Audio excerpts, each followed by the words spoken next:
I've got this big heavy hunk of live oak. The grain in this thing is going to be really cool. You can see that's just the way live oak does. It's not very straight grained wood at all. It's nearly impossible to split because of how the grain goes in them. But I've got something special in mind for this one. I'm going to use this as the bottom. This has a few more splits in it. I'll use it as the top. So first thing we got to do is get the lathe and then make it round. I'm going for another multi-axis with this. What kind of multi-axis? Well, you're just going to have to wait and see.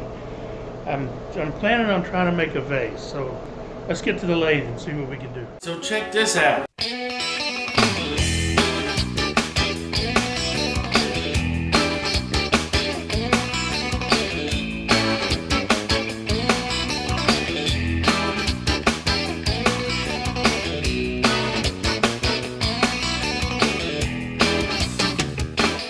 It's going along at a pretty good clip. I'm only turning about 570 RPM. It's a little out of balance. First thing I want to do is round it up. Face shield on, let's go.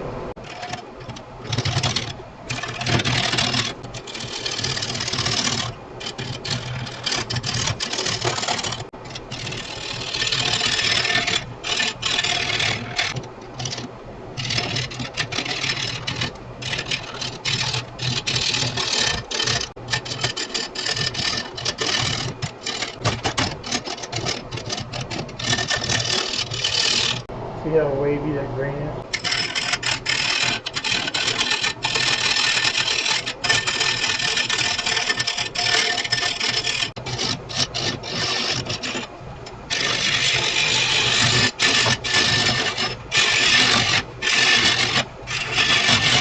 Ooh, I didn't saw that.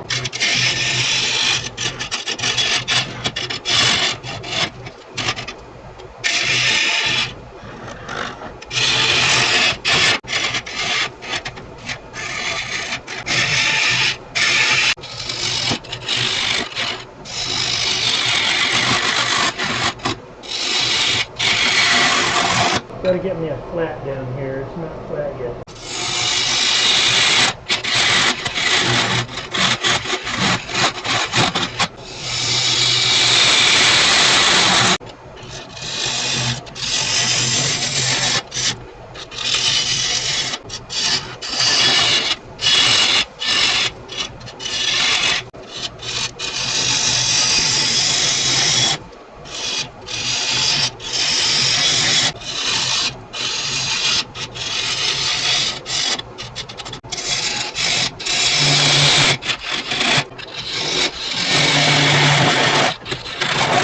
Right now it's time to take this over to the bench, make my marks on each end. Yes, this is going to be a multi-axis turning.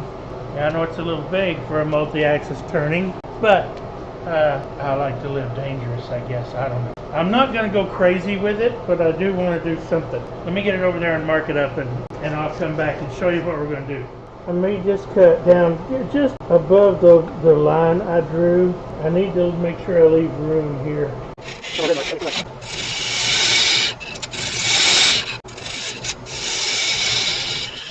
I have this indexed in hole 1 right here, and I have this indexed in hole 2. Speed on it. I have to be real gentle here. 400 is about the best I'm going to be able to do. I really more than it. I'm there. See, I'm barely making a dent. This oak is just so hard. You know, they say that discretion is the better part of valor. I really need at least 600 RPM in order to be able to cut this the way that I need to. And this is too heavy and throws it out of balance too bad. I can't get above about 450. I'm usually not very daunted or scared by things, but this was actually a little frightening. So I'm just going to go ahead and turn a vase. Yep, I chickened out.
I'm not worried about this either. I really don't want to fill this. I like this. I don't like these. I'm going to fill these cracks with a very fine powder, and I'm going to use Starbond to set it. I'll come back when I'm ready to do that just to show you how it's going to go. Okay, this is red powder coat powder. It's a really fine powder. What I'm going to do is rub it into this crack like this and then hit it with thin CA. It will penetrate down in there pretty good. I'm going to build me a dam over here.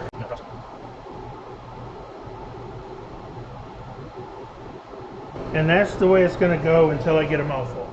Okay, this is what it looks like. All the cracks are filled. I'm going to let this dry for a couple of hours anyway before I smooth all of this back off again.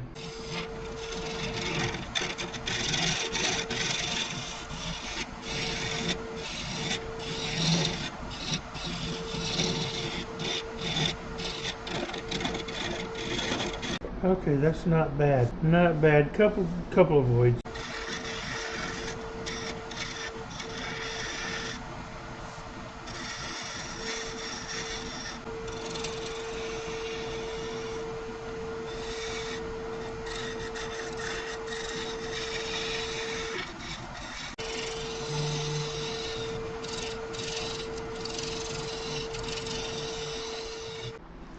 Okay, I've got all of these cracks filled, and before I start sanding this, I need to cut the tenon.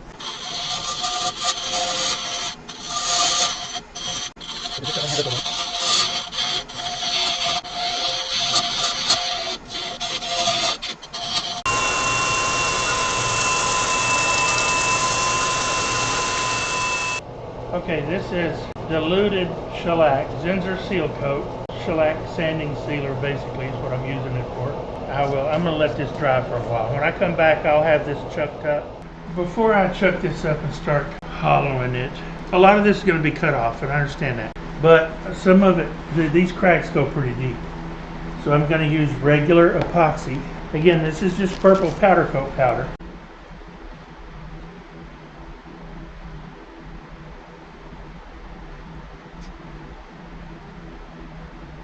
This may not penetrate as deep as I'm thinking, and that's okay. It'll just be a waste of epoxy. So I started this vase about a year ago, and I had some cracks that I wanted to take care of, so I did that. And I had some more cracks down here, so I've done that. I'm not going to mess with this at all. I've got to true it back up because it's not quite where it needs to be right now.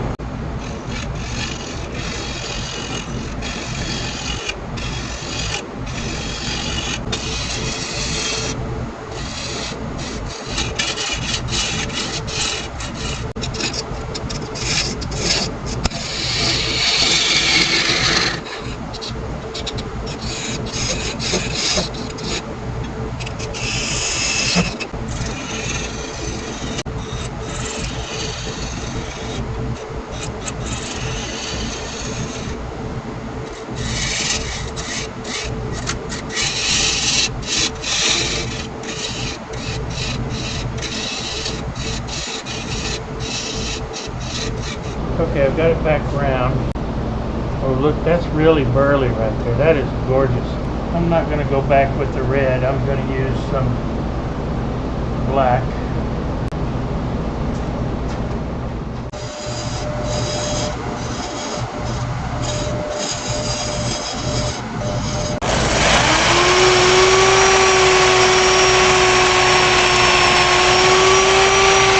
Ooh, that's smooth. Smooth.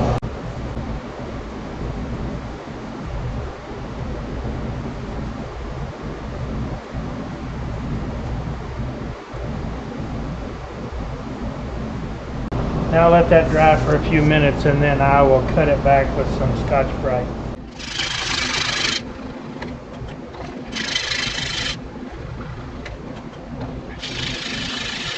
I think that's deep enough for now.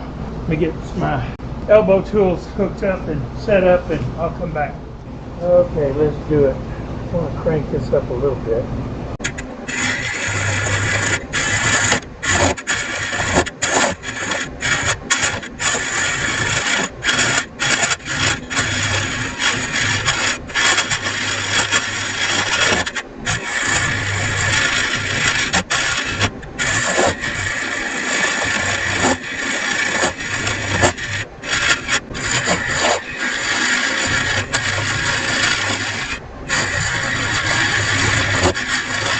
Not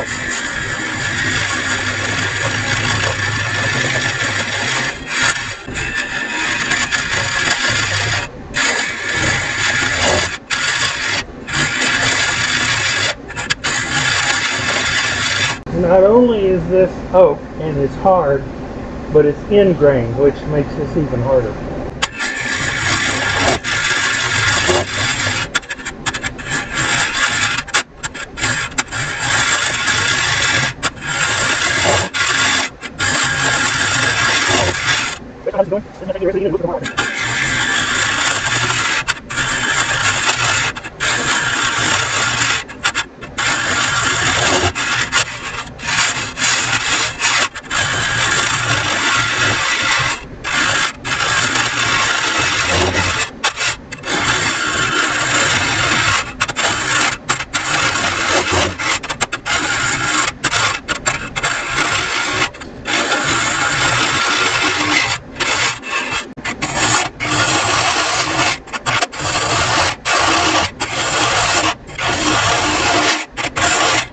Before I get too much deeper, my depth hole only goes to about right here, so I need to put that bit back in, go to my final depth, and then I'll come back. Okay, let's get back at this.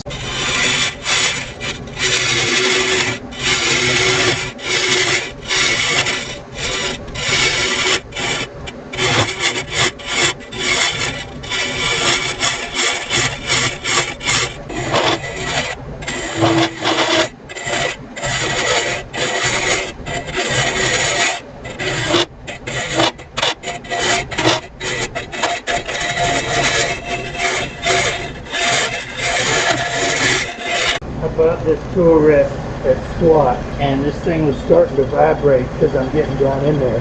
So I thought I would put this platform on here and see if it would help.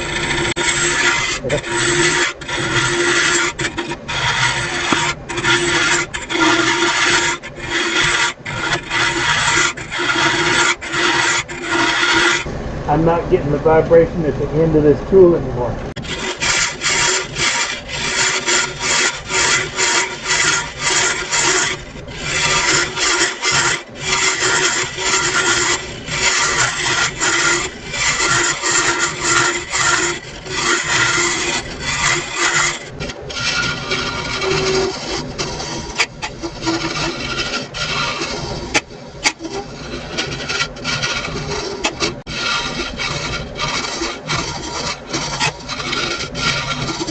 That's nice. That is really, really nice. I'm going to mix me up some of that putty, and I'm going to fill these cracks. This is the product I'm talking about. It's made by Starbond. They have it in white and in black, I believe, is what he told me. And it looks like this when you unroll it. And it's got two colors inside. You cut off the amount you need, and then you knead it together for about 5 minutes, and then you can apply it. So I'm going to go over to the workbench, and I'm going to cut some of this off, and I'm going to knead it up for a while, and then I'll come back when I'm ready to start putting it in here. Okay, I've got this kneaded up. Let me put some in this hole.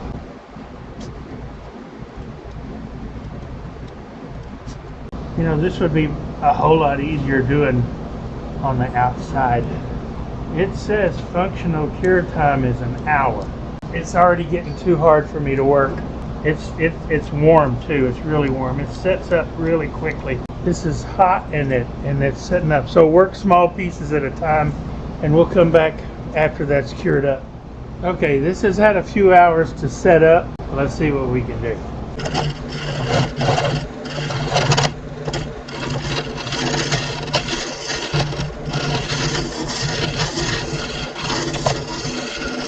Time to change back to my cutter.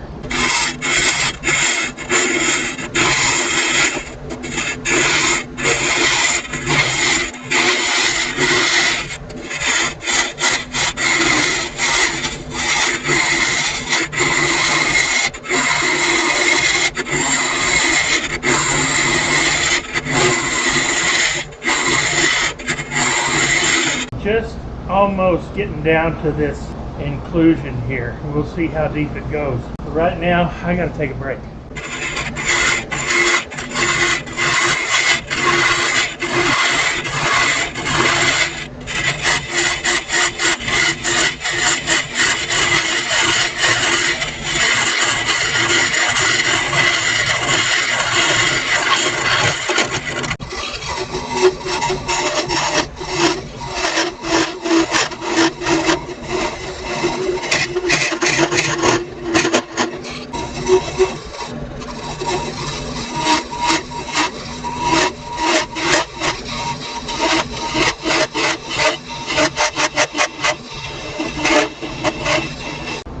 Time for another break.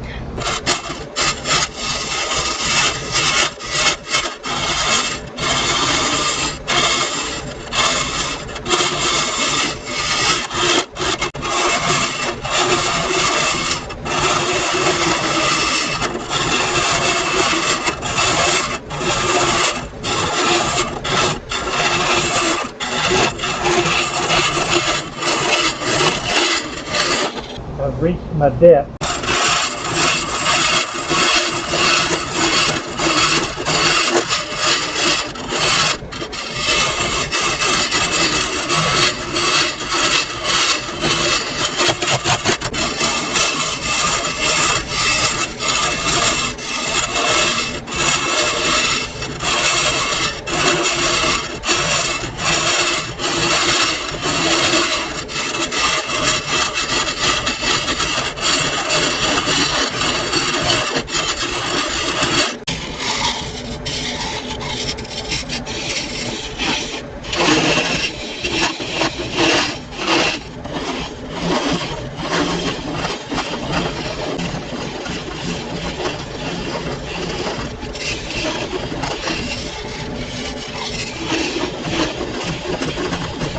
Together. Let me get this tore down and I'll come back when I'm ready to sand. So the sanding is going to go something like this.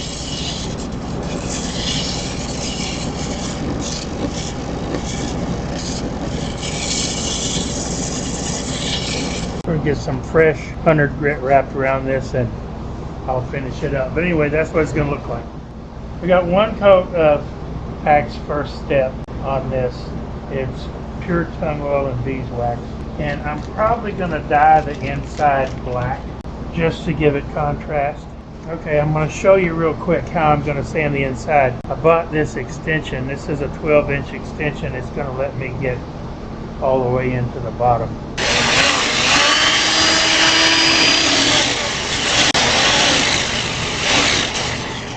Okay, the inside is all sanded up and I've got it painted black. And I'm going to leave it black. Now it's time, and yes, I actually use paint, not dye. Now it's time to dye my piece. I know some of y'all are cringing, and I understand. I'm going to dye this black to start.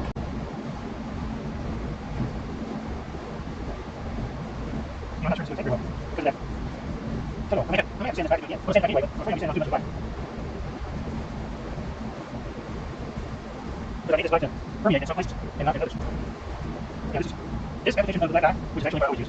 Speak all super black. This is not working because of the tumble. I should know. So what I'm going to do is I'm going to let this dry overnight good, and then I'm going to come back tomorrow and I'm going to sand this all over again really well. Sand this back. That gives it just enough dark into some of that grain. I like it. So now let me get ready for some of my color and I'll come back.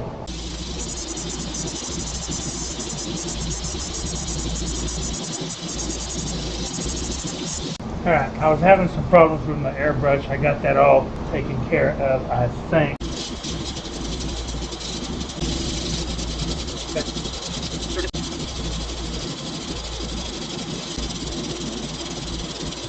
And we'll finish it off with a little bit of yellow.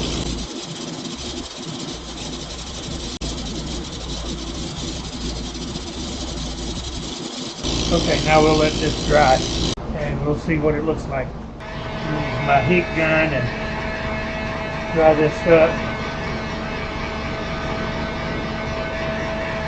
I got it on low, I don't want to get it too hot.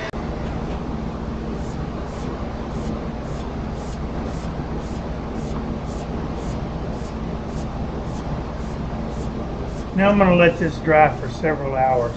Okay, lacquer time.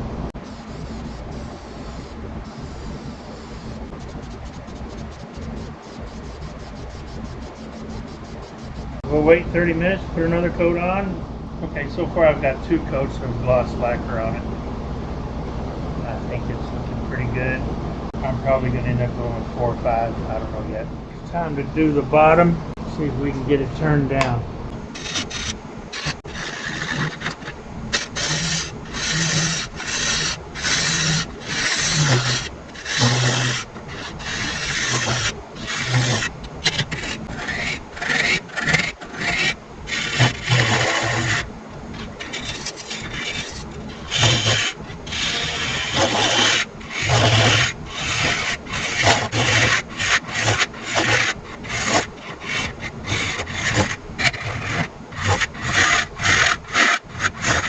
I'm going to drill a 2-inch groove in the bottom of this. Because there's resin in here, I can't use my engraver, and it's too tall for my engraver anyway. So I'm going to glue one of my medallions in.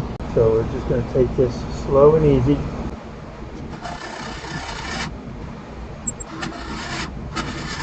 That should be deep enough.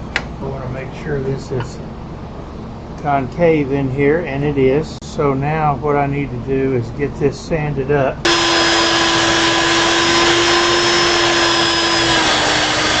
I will probably fill these cracks with epoxy off the lathe and then sand them back down a little bit.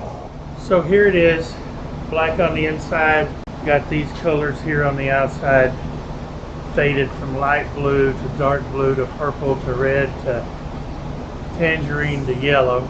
The bottom is done as it's going to be for this video. It's going to be a few weeks before I can buff this out, and I also want to fill these cracks, but I really need to get this video up and out because it's been a little over a week since I put one up. So thanks for watching. I really appreciate it. I think this is just really, really pretty, and it's going to be even prettier once I get it buffed out. Y'all come back. I have a bowl from a board on the lathe. I glued up a bunch of scraps, and I'm going to do a bowl from a board from this.